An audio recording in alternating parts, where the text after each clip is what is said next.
Jour 3. Ils ont pris le contrôle de mon vaisseau, et j'ai dû me cacher dans les souterrains avec les autres. Mon équipage est presque décimé. Jour 6. Nous avons reçu un message des autres rebelles.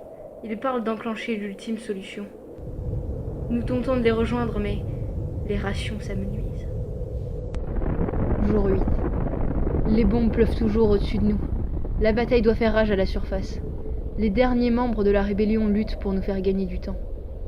Espérons que la machine soit prête, ou tout aura été vain. Jour 9. Nous sommes enfin arrivés à la base, et tout est prêt pour le grand départ. Nous allons retourner dans le passé, et nous allons changer l'histoire.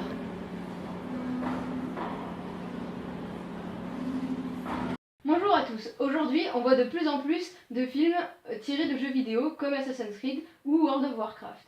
Malheureusement, ces films se révèlent plutôt décevants.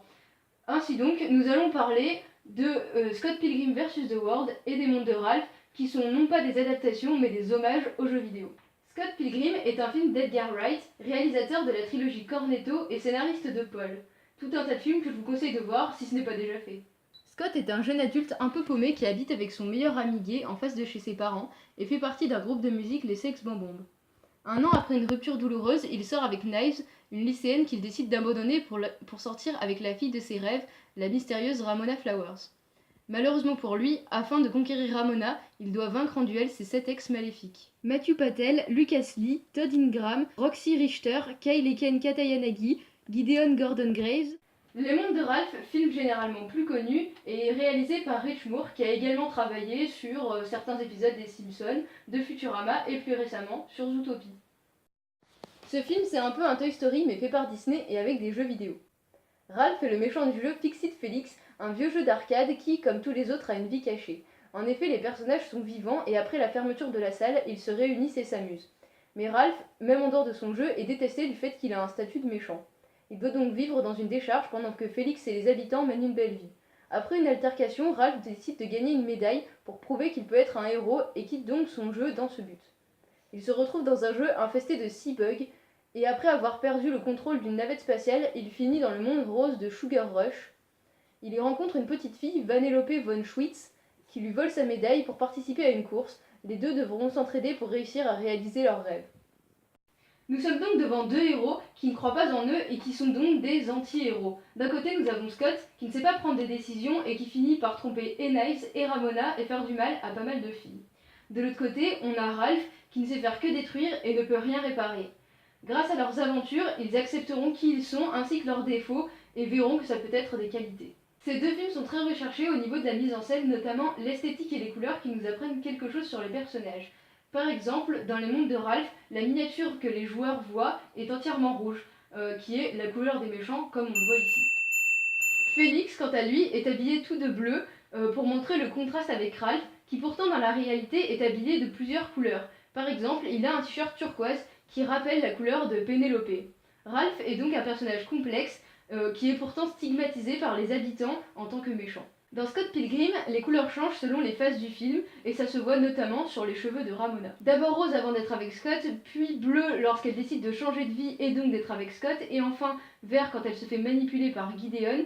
Ces phases ne se reflètent pas seulement sur ses cheveux mais aussi sur les costumes et sur le décor. D'ailleurs, elles font référence aux 3 déesses d'Hyrule dans Zelda Ocarina of Time. Ces couleurs, qui sont vives et nombreuses, font également référence aux jeux d'arcade qui étaient faits de la même manière. Scott Pilgrim est bourré de petites références visuelles, notamment des X qui sont cachés dans plusieurs plans du film et qui en anglais se prononcent X. Certains plans sont aussi les répliques exactes des images de la BD. J'ai parlé tout à l'heure des réalisateurs et notamment Edgar Wright utilise les mouvements de caméra, les plans et le montage de manière très intéressante. Le montage sert par exemple à la fluidité du film grâce au passage de personnes devant la caméra qui facilite les changements de plan et également à l'écriture façon BD du son. Il facilite aussi le comique et, chose qui est très rare au cinéma, nous aide à mieux comprendre ce que ressentent les personnages. Le meilleur exemple est cette scène. Scott rencontre pour la première fois Ramona et le montage coupe de manière elliptique en se servant des mouvements des personnages et en jouant sur nos attentes. Scott ne répondant pas à Knives, on peut penser que c'est elle qui se rapprochera de lui pour lui parler, mais c'est Steven Stills qui apparaît à l'écran, puis il passe derrière Scott et continue son chemin dans un autre endroit. Ce montage souligne l'effet qu'a la rencontre de Ramona sur Scott, comme s'il avait des blackouts et des pertes de mémoire, effets normalement dus à la drogue. Nous avons parlé des films et de leurs différentes qualités, mais qu'en est-il par rapport aux jeux vidéo? Ils regorgent tous les deux de références, mais qui ne sont pas là pour le fanservice. En effet, ces références servent l'histoire, l'ambiance et nous donnent des informations sur les personnages. Personnellement, je trouve que le fait que Scott soit un fan de Zelda, de Pac-Man et des autres jeux vidéo soit intéressant, et ce n'est pas un personnage comme dans Pixel qui dégrade l'image des joueurs et qui en fait des losers. Le cinéma récent commence à accepter la pop culture qui, par le passé, était condamnée. Nous avons vu par exemple dans l'excellent Stranger Things que les héros sont fans de Star Wars, de jeux de rôle et d'autres références de la pop culture, et qui commence à percer et à plaire au grand public. Bien sûr, Scott est timide et ne semble pas très bien dans sa peau, mais il grandit de par sa sexualité et les décisions qu'il fait, ce qui en fait non pas un cliché, mais un personnage auquel on peut s'identifier. Scott Pilgrim est un film sur une génération. Le fait que Scott drague Ramona grâce à Pac-Man est non seulement drôle, mais nous fait également apprécier Scott.